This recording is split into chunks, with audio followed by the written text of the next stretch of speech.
Olá, pessoal, sejam muito bem-vindos a mais um episódio do Engenhosas. Eu sou Bianca Cerveira, vocês já me conhecem e tô aqui com a minha amiga Luciana Costa também. E hoje trouxemos uma convidada muito especial. Vai trazer aqui 2 temas, eu vou dar spoiler, 2 temas core aqui importantíssimos para nós, que é sustentabilidade e inovação. Vamos falar muito sobre isso, sobre a trajetória dela e eu vou deixar para ela se apresentar. Ornella, muito bem-vinda aqui ao Engenhosas. E a nossa pergunta-chave aqui, primeira pergunta para você: quem é engenhosa dentro de você? Bom, Lu, Bianca, muito obrigada pelo convite. Realmente estou super feliz de estar aqui para conversar. A gente já teve uns bastidores, então acho que essa conversa vai ser muito legal. Eu sou Ornella, como vocês falaram. Eu trabalho há muito tempo em sustentabilidade e agora também em inovação. Eu sou argentina, esse sotaque não me deixa mentir, mas poderia ser de outro lugar, mas eu sou argentina. Eu estou há 14 anos já trabalhando na BASF, uma empresa química, agora na área de inovação aberta. Sim, mas pensando na engenhosa dentro de mim, eu separo sempre um pouco entre o que eu sou e como estou, né? Eu sou aquariana. Então, isso tem muito a ver com engenhosa. Eu sou argentina, já contei. Eu sou formada em Relações Internacionais e Ciência Política. E eu gosto muito de, pensando em que me faz diferente, que me faz mais engenhosa, em justamente encontrar problemas e conectar quem pode resolver.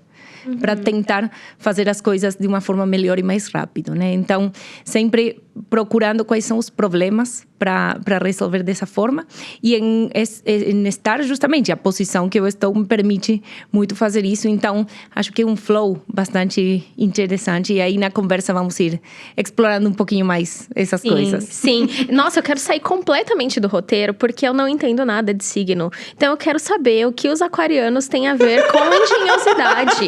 Olha, Aquário se caracteriza muito por a parte da criatividade.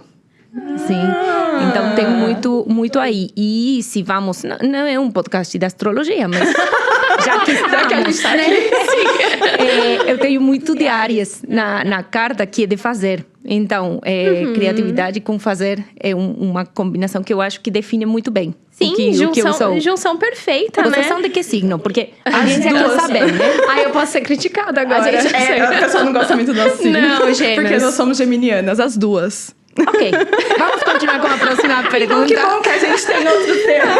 Fechou a sessão astrologia aqui. Vamos pro nosso roteiro, né? Voltamos, mas Ornella, assim, a gente tá muito, muito feliz de você ter aceitado vir aqui conversar com a gente. Eu tava olhando, assim, um pouco da sua trajetória e eu achei super, super inspiradora.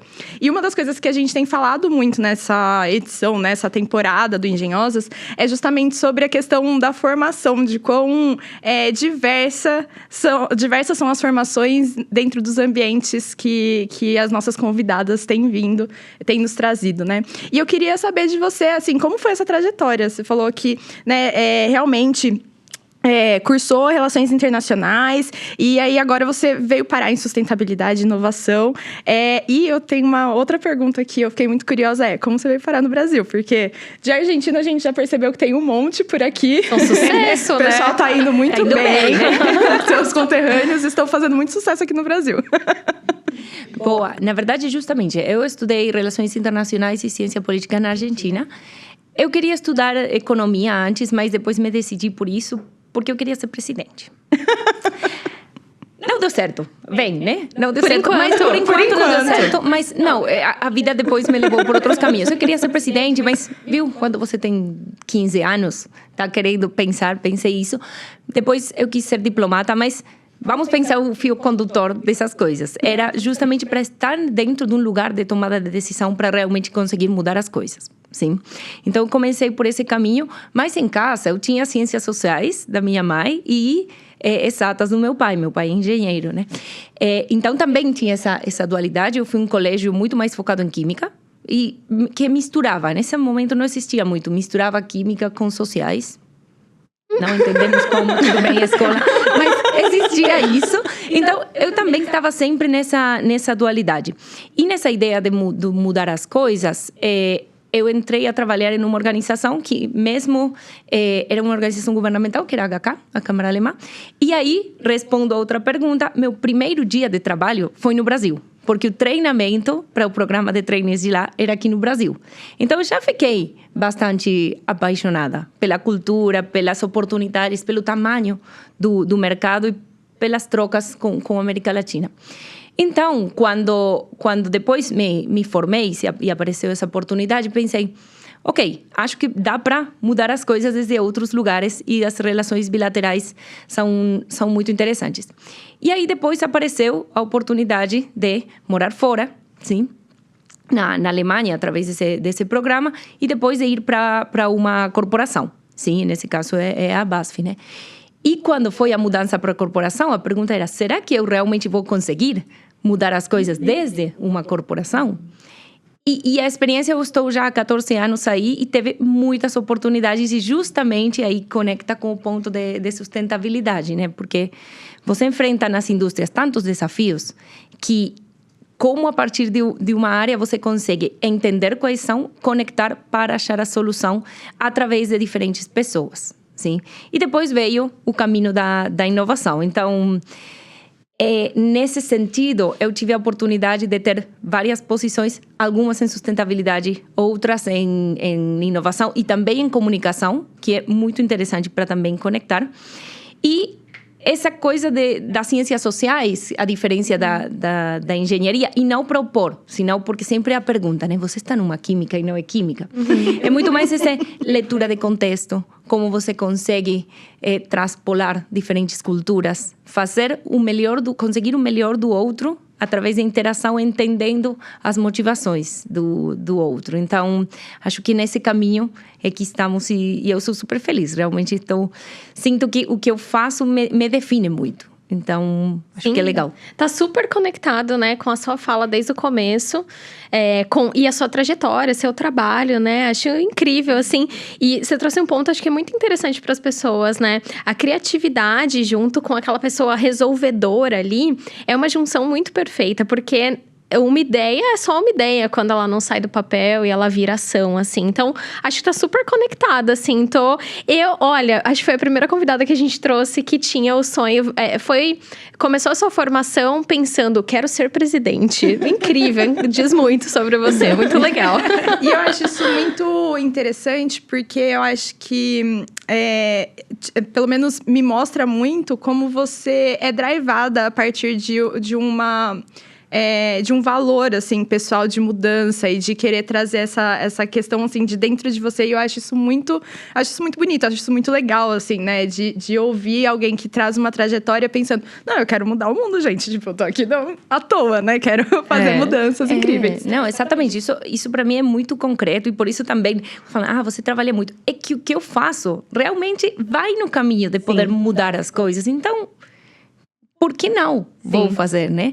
E essa coisa do propósito, eu acho que é muito, muito interessante, porque cada vez mais está se vendo isso, né? Que as pessoas estão priorizando muito mais onde trabalham, em que causas entram por causa do propósito. Então, eu sinto que nós que temos isso muito claro, somos também um agente de mudança para compartilhar isso e transformar e fazer brilhar os olhos para as outras pessoas também, né?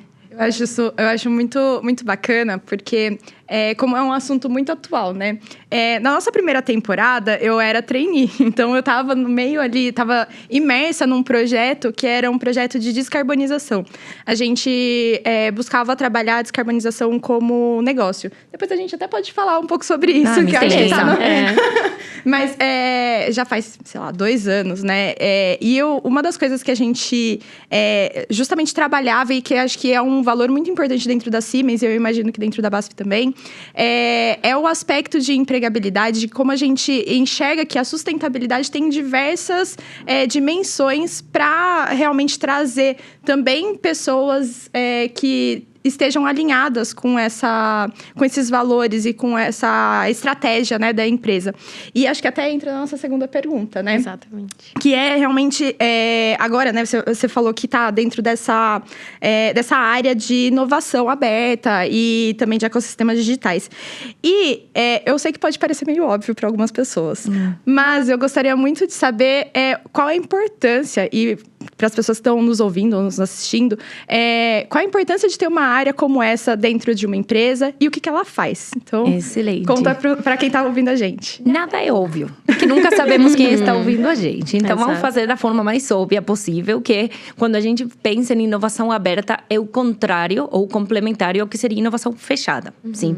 Entendendo fechada como pesquisa e desenvolvimento tradicional, o que você desenvolve dentro das fronteiras da organização.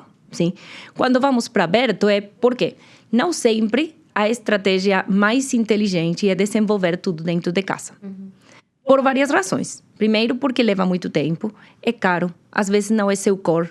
Então, porque você faria todo esse semelhante investimento e esforço para algo que você quer testar? Então, estou sendo muito simplista, mas de forma genérica. Então, as empresas, as organizações, no geral, olham para esse conceito de inovação aberta que surgiu de um acadêmico da Universidade de Berkeley, nos Estados Unidos, para ver se nós pensamos no funil coisas que podem ser um processo com parceiros de fora. E que esses parceiros vão entrando e saindo à medida que as coisas vão sendo testadas. E que a gente fala muito do conceito do ecossistema de inovação. Então, são esses potenciais parceiros. Nós falamos de startups, falamos de hubs de inovação, falamos de pesquisadores também, porque os tipos de desafios são enormes, inúmeros, e aí temos o tema de sustentabilidade que vamos conectar depois.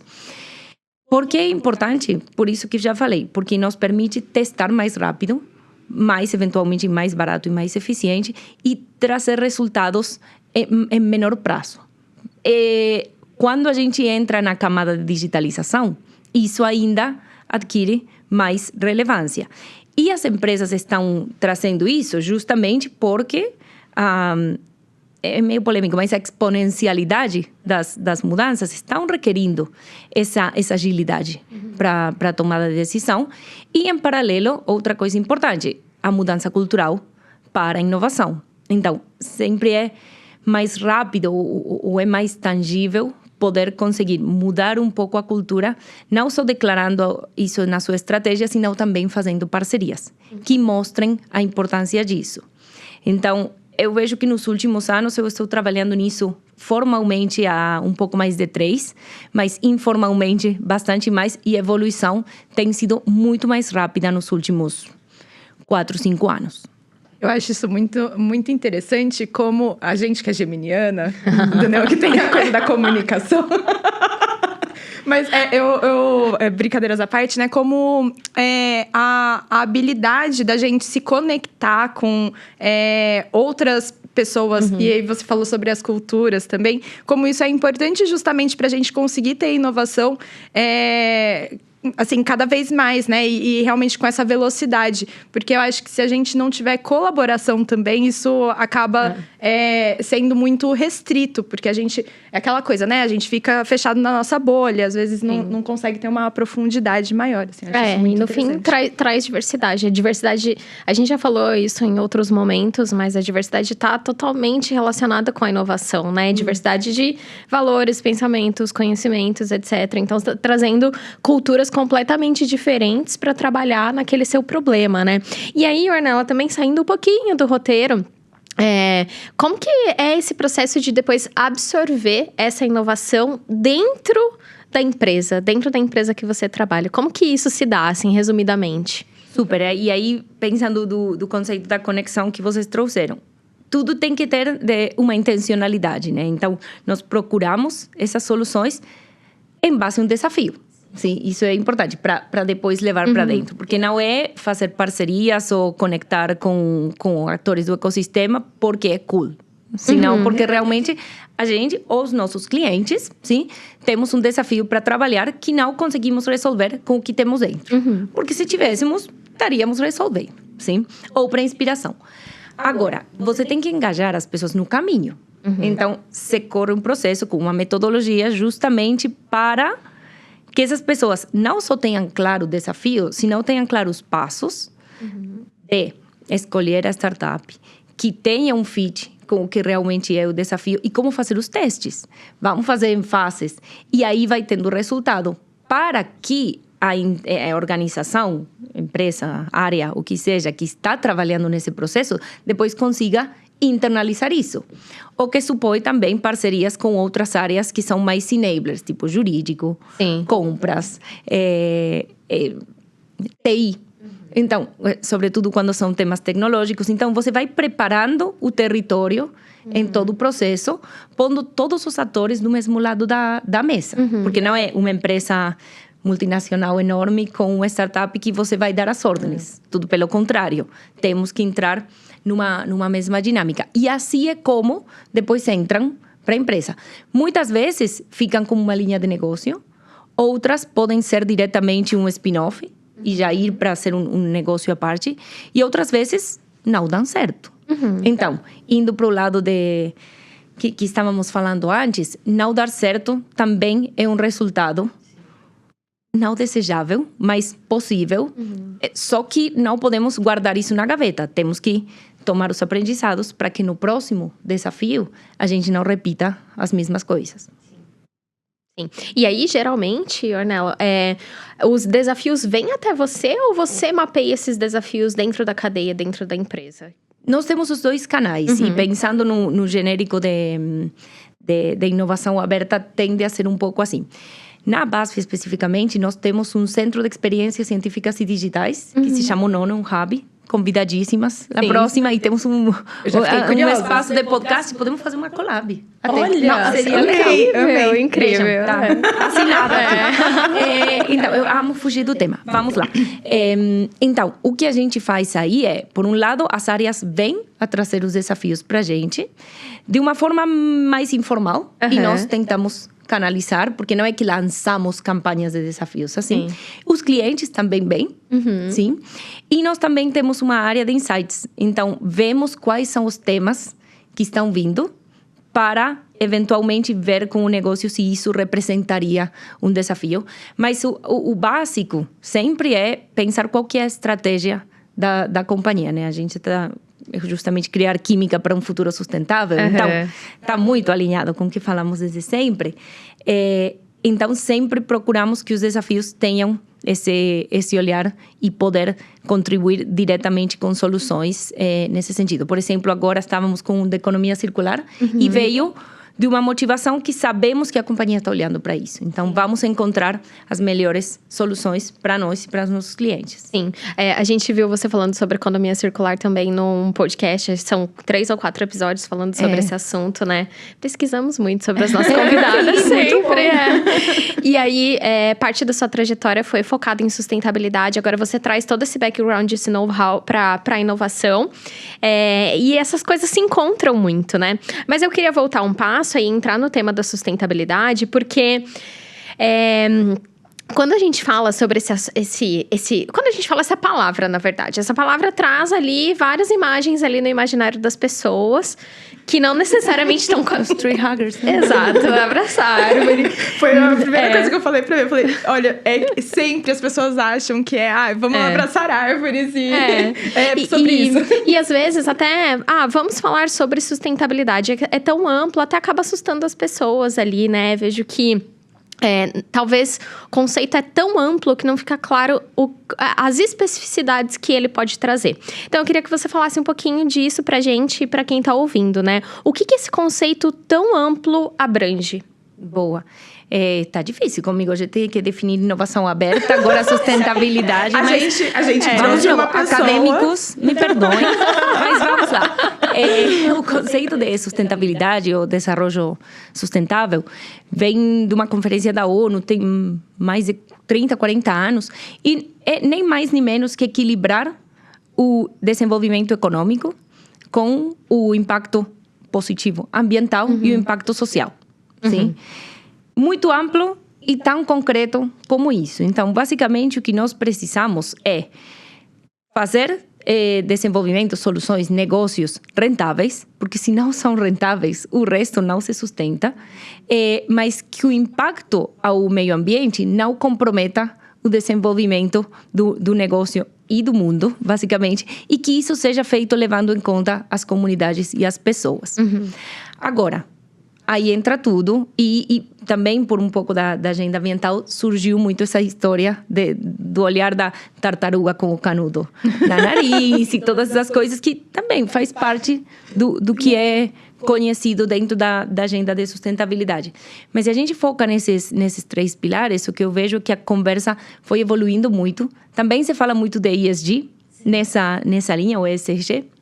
E o que eu sinto é que a conversa tem evoluído muito para agendas mais concretas. Então, estamos falando, como você comentou, descarbonização, direitos humanos, parcerias para conseguir isso, economia circular. Bueno, descarbonização é um guarda-chuva para tudo isso.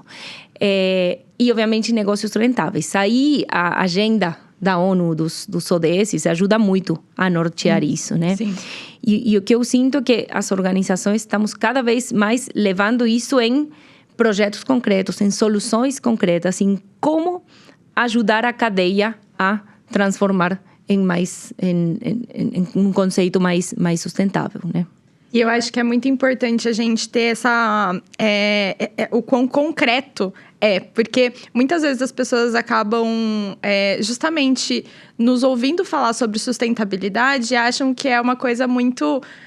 realmente muito fora, assim, não é alguma coisa que está tão pautada, né? Principalmente as pessoas que eventualmente reduzem aí o tema, por exemplo, a questão do canudo da tartaruga. Tipo, não é sobre isso apenas, né? Não, está super pautado. E se a gente pensa em como isso está indo, onde está?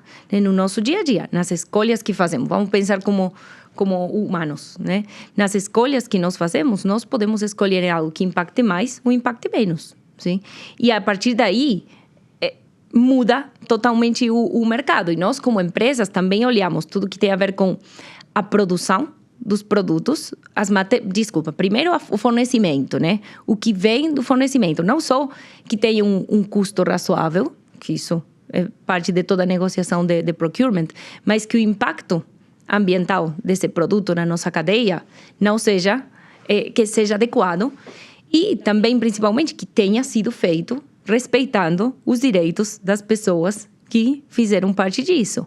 Na nossa produção, mesma coisa. E quando isso vai para o usuário final, que no uso não emita mais do que deveria. Como nós conseguimos fazer isso de uma forma cada vez mais ambiciosa? Porque não é que você...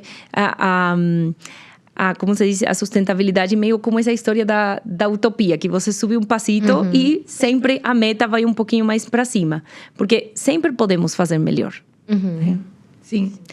Eu acho muito incrível esse assunto, não à toa, né? Eu escolhi esse projeto na época do trainee, eu acho que esse tema, ele se desenvolveu muito mais, né, ao longo do tempo. Então, eu acho que é muito importante a gente trazer esses pontos e colocar realmente quão concreto né? Tipo, a gente consegue fazer ações pensando na forma como a gente consome energia, na forma como a gente tem descarte de materiais, né? Quanto que a gente consegue reutilizar materiais, enfim, né? Aumentar o ciclo de vida, por exemplo, de um produto, né? Então, acho que tudo isso entra de forma muito concreta. E a gente tem pessoas que estudam muito, né? Que manjam muito sobre esse assunto. E não é apenas, né? Um negócio de abraçar árvores. E sabe que você tocou um ponto super importante, de pessoas que sabem muito. Tem muito conhecimento nessas áreas. Talvez antes não tinha um nome, mas isso foi evoluindo assim. Mas não sempre é tão fácil de explicar e de transmitir. E que depois, eventualmente, numa primeira etapa, talvez você teria que pagar mais caro. Por isso, até que a tecnologia, obviamente, se estabilize, né? E aí, nessa experiência, contando um pouco mais de vivências, quando eu comecei a trabalhar nesse tema, era muito como mostramos que os nossos produtos ajudam ao produto final a ter menor pegada de carbono. Sim? Tínhamos todos os cálculos, umas coisas espetaculares, mas como você realmente mostra? Sim? Então, a gente fez um showroom, uma casa com as soluções para mostrar em termos de eficiência energética, e foi super legal. E isso é sustentabilidade na veia, porque você não conta se o produto hoje vale um pouquinho mais, você coloca o valor de todo o uso, né? Uma casa, você não vai descartar amanhã. Você tem muito tempo, então isso é muito mais eficiente no final. Ou, por exemplo, projetos em termos mais sociais, de valor compartilhado. E aí, sempre tem esse preconceito de que se ganhar dinheiro pode ser contrário ao ambiente e à sociedade.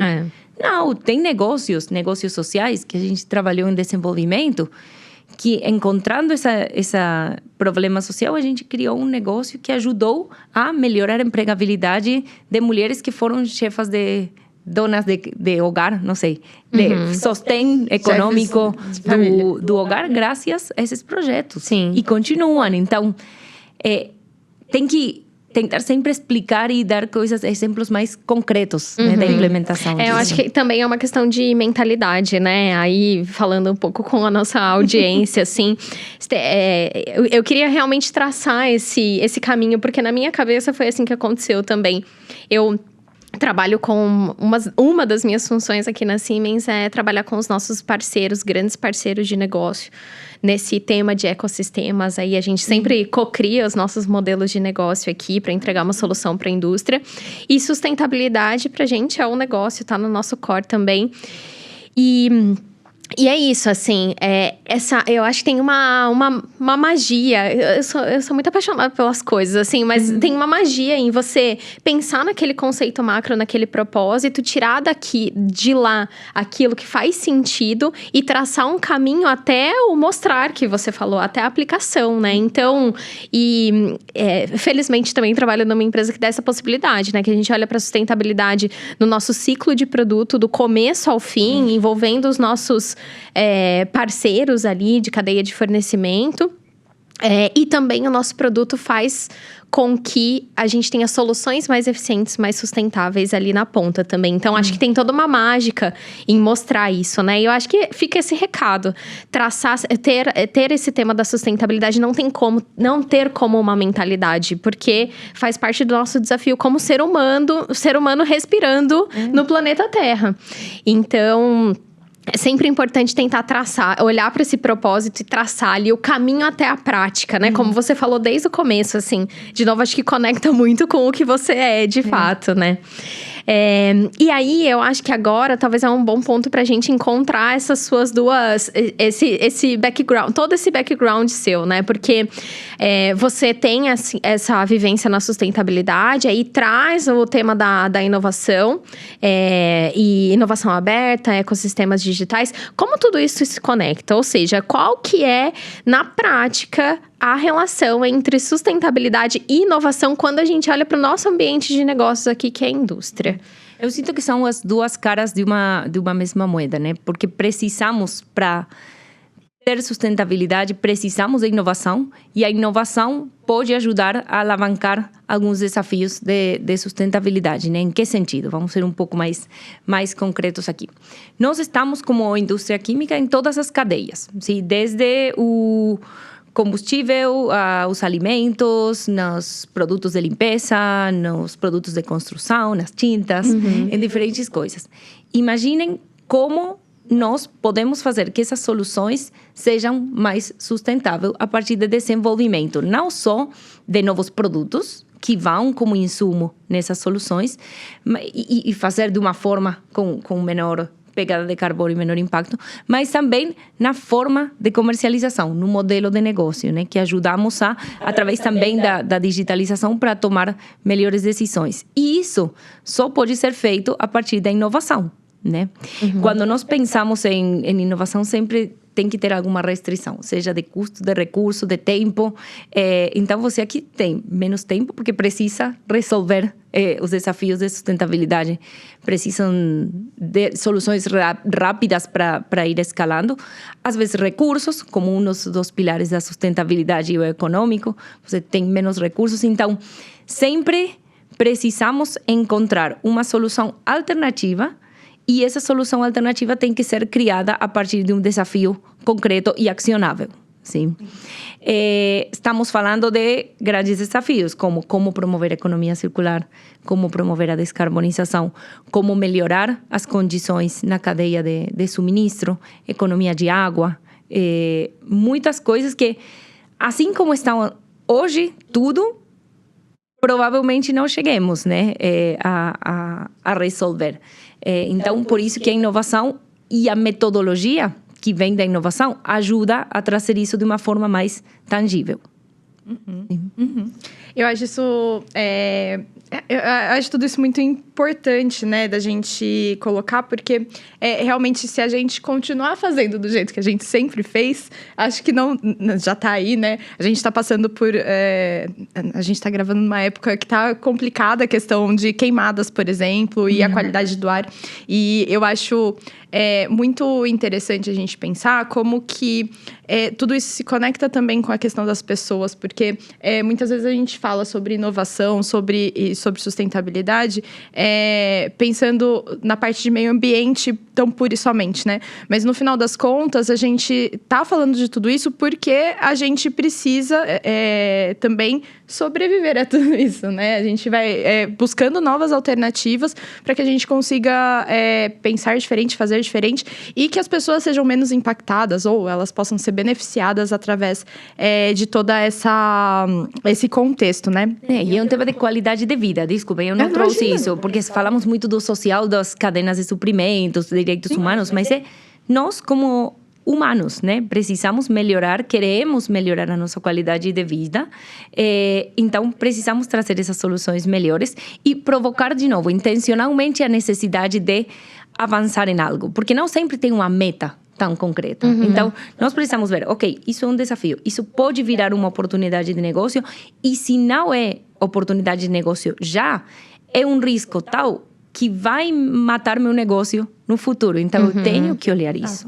Quando a gente pensa, por exemplo, em questão da nossa cadeia de alimentos, por exemplo, né? Isso é um aspecto super importante, né? Porque a gente falar de cadeia né, de produção de alimentos, ela assim, tá diretamente relacionada com a questão climática. Porque se a gente não consegue produzir, a gente tiver com uma mudança climática, né? A gente realmente vai ter problemas de abastecimento para todas as pessoas, né? Então, isso é um ponto bem importante. Eu queria colocar um ponto também.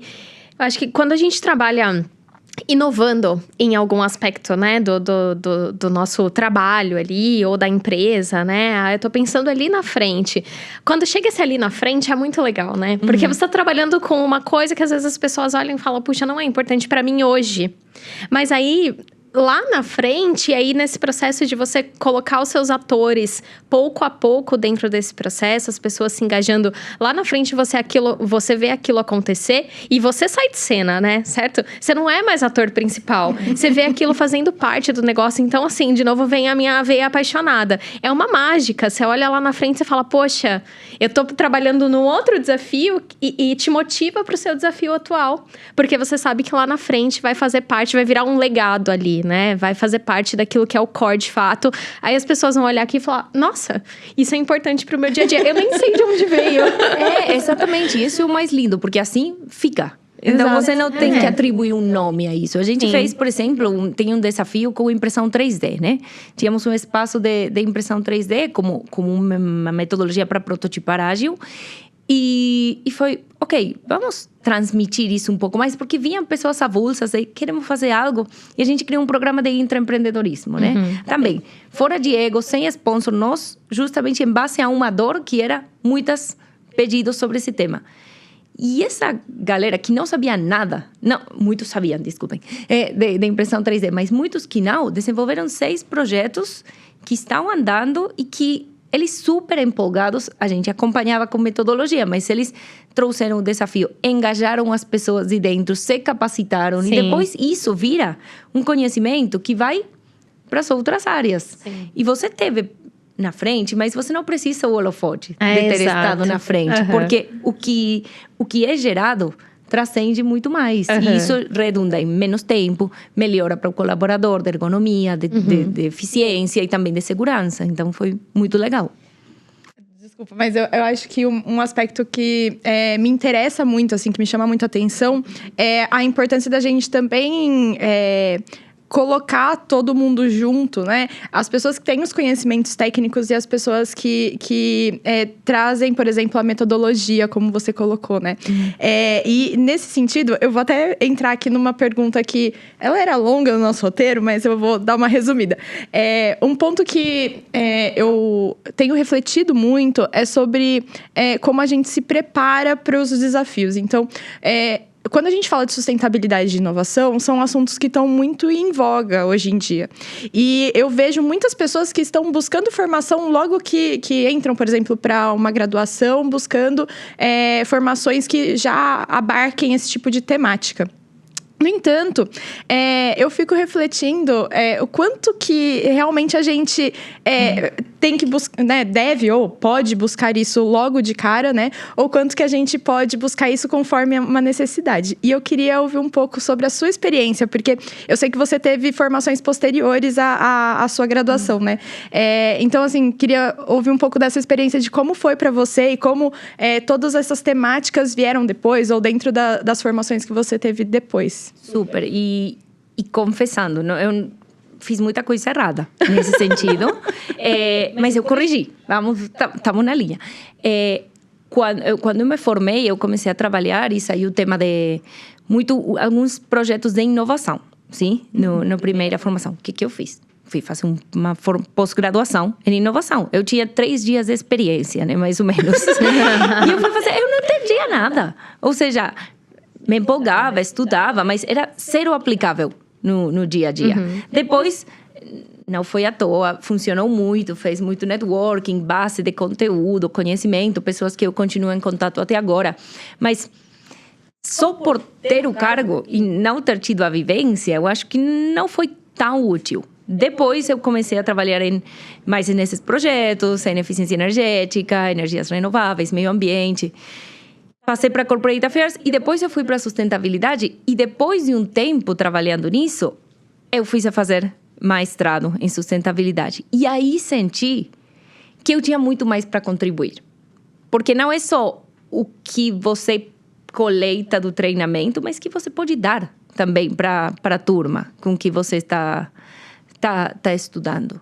E para a organização que também apoia seu desenvolvimento. Então, eu sinto que essas 2 experiências, se eu hoje tivesse que dar uma dica, não vai logo de cara. Tenta ter uma vivência ou faz em paralelo tendo a vivência. E muito se fala nas organizações dessa história do 70-20-10, que é 70% da nossa formação tem que ser mão na massa, 20% é projetos e alguns treinamentos e 10% é formação oficial. E eu acredito muito nisso. Podemos discutir as porcentagens, mas quando eu vivenciei fazendo as coisas, sendo líder do projeto, tipo, por exemplo, em inovação. A gente não tinha uma área quando estávamos na Argentina. Foi criar o programa de embaixadores de inovação. Eu tinha feito minha formação em Foresight e tudo, mas não era design thinking, como fazer. E vamos fazer. E vamos conectar as pessoas que sabem, sim? E aí é onde você tem que também ter bom senso de pedir ajuda. Sim. Porque isso também é um tema. Não vou fazer nada porque eu não tenho PhD nesse tema, mas também não vou ser o herói que vou resolver o mundo se tenho muitas pessoas do lado que podem me ajudar a fazer acontecer. E como você bem falou, engaja e faz parte de algo maior para criar essas capabilities que fiquem na empresa. Então, eu sinto que é um meio mix, sim. Nunca vou ir contra do ensino formal, é super importante, mas também as experiências. E também porque senão seria muito determinista. Pensa, você estudou engenharia e só vai poder ser engenheiro. Sinto muito, não vai poder fazer mais nada. É muito... Você fez sua escolha com 17 anos, acabou a sua vida. Exatamente. Sim. Então, e tomara que você escolheu algo que você gostou. Né? Então, não pode mudar, hein? Senão os próximos 60 vão ser meio complicados. Claro. Então, por isso eu sinto que tem esperança. E agora se escuta muito falar de job crafting, né? Como a gente molda o nosso trabalho para que conecte com o nosso propósito, com essas coisas que sabemos fazer, mas o que gostamos também, que tomara que vajam juntos. Sim, sem dúvida. Faz parte nós também enxergarmos, né? Conectarmos aquilo que a gente tá fazendo com o nosso propósito também para trazer felicidade ali pro nosso dia a dia. Afinal de contas, a gente passa muito tempo ali trabalhando, então aquilo tem que se conectar de alguma forma com você, né? 100%. Acho que tem um esforço do nosso lado também. Mas você falou um negócio muito interessante quando você estava falando sobre a questão do projeto de impressão 3D. Falou assim, as pessoas saíram do zero. Mas é um pouco disso, né? E aí depois eu ia fazer justamente esse comentário sobre a formação e habilidades. Porque o que você adicionou ali no projeto foi só um conhecimento técnico. Só. Um conhecimento técnico, as pessoas estavam abertas, elas já tinham o propósito, por que elas precisavam daquilo, participar daquilo, fazer aquilo, entregar aquilo, e foi adicionado o conhecimento técnico, né? Então, é isso, eu acho que a gente tem que encontrar o momento do tempo em que faz sentido a prática junto com o hard ali, com o conhecimento técnico.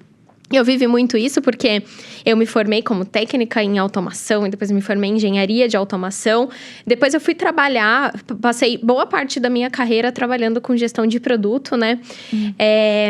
E aí eu fui fazer a minha primeira pós-graduação em marketing. Eu trabalhei processos de lançamento de produto. Aquilo parece que formou uma catarse em mim, porque era o momento certo, sabe? Se eu tivesse, logo no começo da minha trajetória com o produto, feito uma formação, talvez não ia ficar tão claro para mim. E aí, depois, aquilo, naquele momento que eu fiz, foi um pouco antes de eu entrar na Siemens, fez total sentido, né? Eu pude ir pro meu próximo desafio com muito mais background, muito mais conhecimento. É uma catarse, sabe? As coisas se encontram, né? Eu acho isso muito, muito interessante, porque sabe qual o momento que eu relacionei quando a Ornella tava falando sobre isso? Eu relacionei quando eu entrei como estagiária na Siemens. Por quê? Logo que eu entrei, assim... Primeiros dias, hoje em dia a gente tem mais ferramentas, assim, de onboarding, né? De ferramentas também para que as pessoas que entram entendam, por exemplo, o portfólio, entendam todos os contextos que a gente tem dentro da empresa, né? Mas na época, a gente não tinha essas ferramentas tão bem estruturadas. Me passaram um pendrive. Olha aqui, estão todos os manuais dos nossos produtos. E aí, eu tinha entrado dentro de uma área de desenvolvimento de negócios. Então, a gente tem um portfólio específico para desenvolver dentro de uma região. E aí, eu comecei, minhas primeiras semanas foram lendo manuais. E eu achava muito engraçado, porque, primeiro, eu vim de uma área... fiz engenharia elétrica. E, por mais que eu tenha tido disciplinas dentro da faculdade... de automação, não era o core da minha graduação.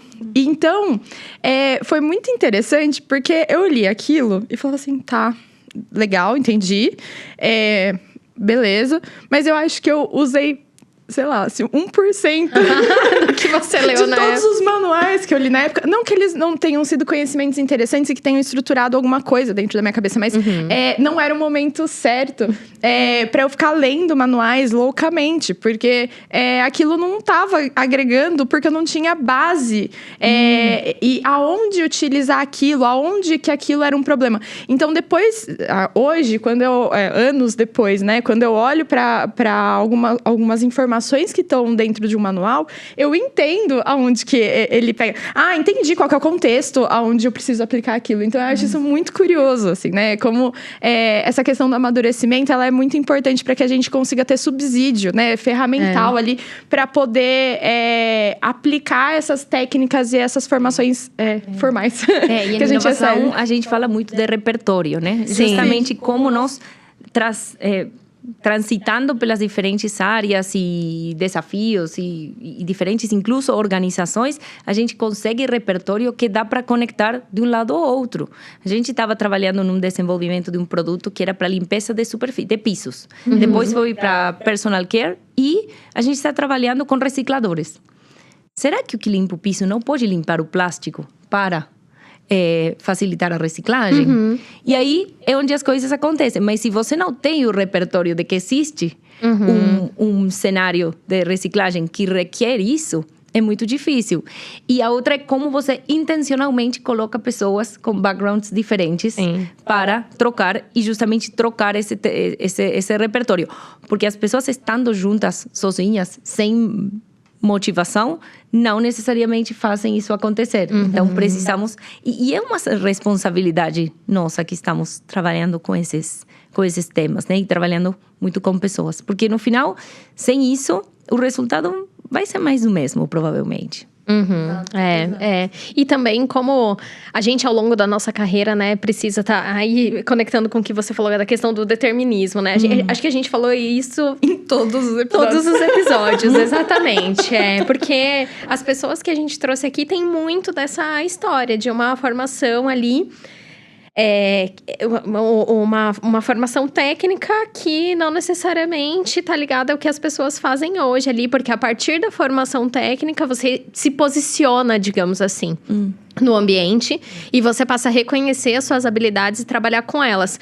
E aí eu queria, né, pontuar exatamente isso, como é importante ao longo de toda a nossa carreira estar aberto, porque aí a gente pode ter oportunidade de fazer coisas que conectam com o nosso propósito, que dão mais prazer e que nos ensinam coisas novas também. E sabe que pensando em dicas, né? Algo que eu estou refletindo bastante é estar aberto, saber, ou pelo menos tentar saber para onde queremos ir e pedir.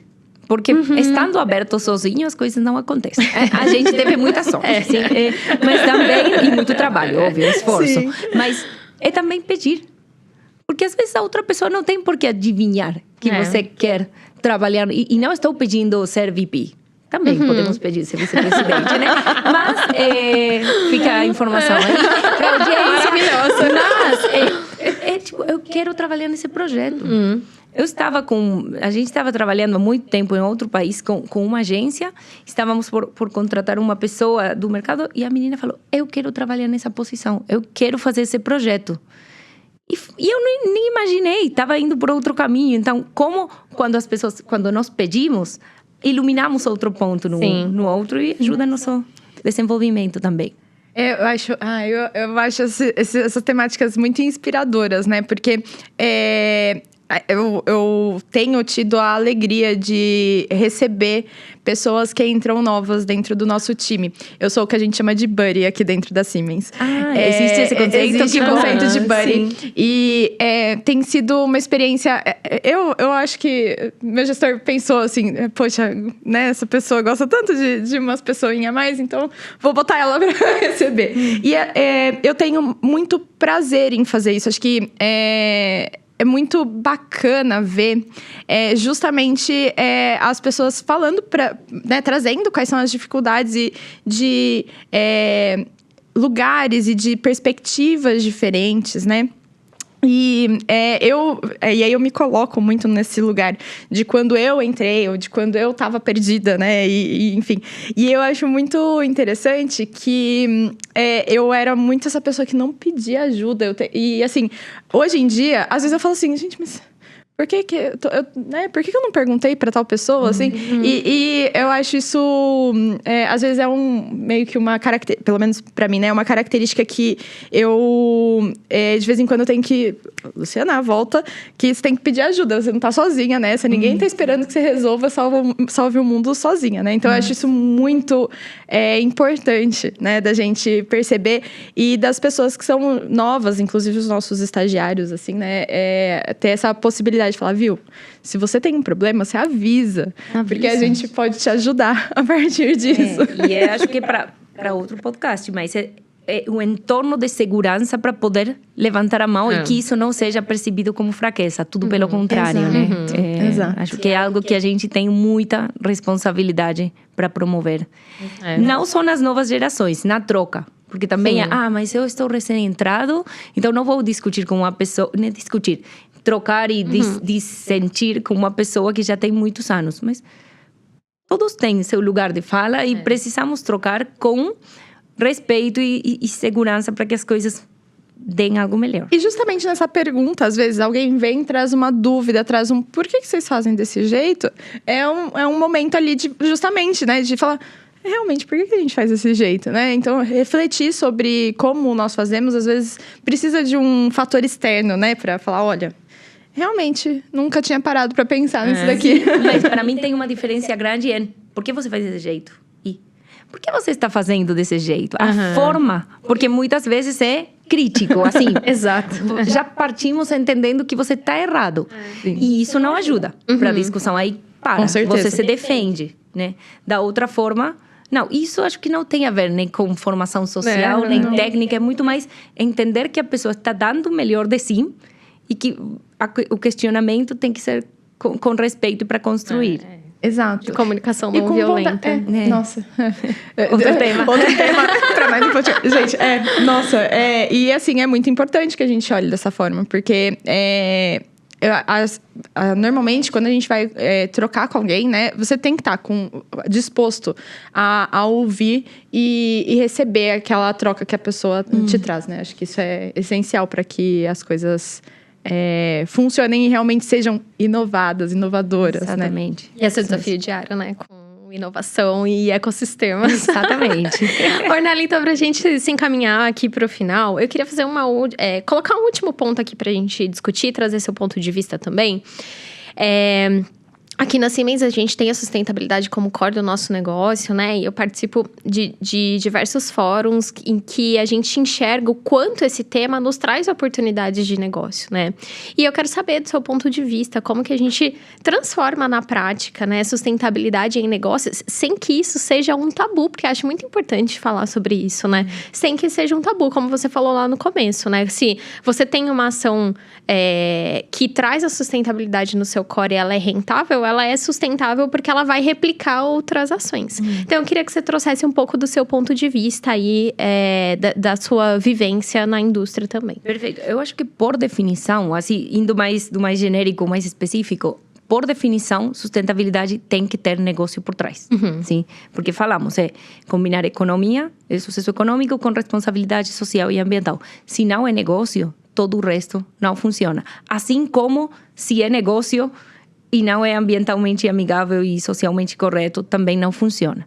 Então, tem que declarar que vamos nesse caminho. Além de esquecemos todo o marco regulatório que está indo nesse caminho, mas vamos com o que deve ser feito. Então, no caso específico da BASF, como você falou, da Siemens, está dentro da estratégia, é justamente criar química para um futuro sustentável, e esse é um futuro com melhores possibilidades de qualidade de vida para as pessoas em um ambiente que consegue prosperar e trazendo retorno. Então, é importante declarar isso, ter metas claras, sim, também, para setar um caminho.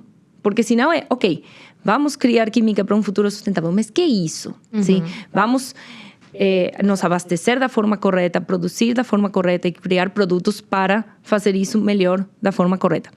E também é muito importante justamente como comunicarmos esses benefícios para elevar o patamar e ter consumidores mais conscientes que também decidam consumir mais esses produtos e, eventualmente, pagar um premium price por esse tipo de produtos.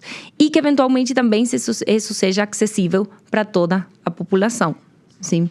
Então, eu sinto que, além da empresa na que eu trabalho, eu acho que essa combinação, esse tema de sustentabilidade tem que ser negócio. E às vezes é um tabu falar que sustentabilidade tem que ser negócio. E não, é justamente para se perpetuar no tempo, trazer mais investimentos e que a pizza seja grande. Não é escolher um ou outro, senão vamos aumentar o tamanho da pizza para que todo mundo consiga ter melhores condições. Aumentar o impacto. Exato. Eu acho que isso conversa muito com o que eu trabalhei no trainee, que era justamente a gente... como que a gente pode estar junto com os nossos clientes para a gente transformar a indústria de forma mais sustentável através também da digitalização. Então, eletrificação e digitalização são pontos muito importantes. E a digitalização ajuda a acelerar muito isso, nesse sentido, né?